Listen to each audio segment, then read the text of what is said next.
This is a user guide for the city statistics on MarketLine Advantage. You access the city statistics database as shown.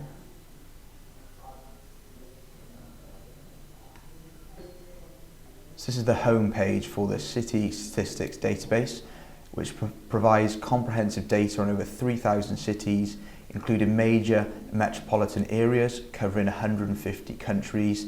This database covers over 300 indicators for each city across 5 essential indicators themes: demographic, economic, employment, income, and expenditure data from 5-year age bands by gender, household by various income bands, to consumption expenditure per household.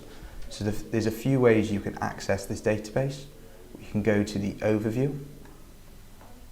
So this is the global overview page where you can look at a specific city that you're looking for. There's certain ways to do that. You can look at your specific indicator, so may that be population or overall prices.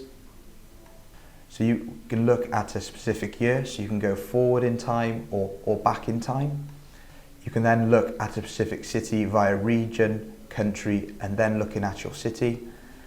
The same with, you can look at your specific population size and economy size. If you want to showcase and look at a specific indicator, so if we look at economy, for example, so with the economic analysis here, you can look at a specific economic indicator, so may that be GDP or GDP growth. So this economic analysis page works similar to the demographic, household and labour indicators on the city statistics database.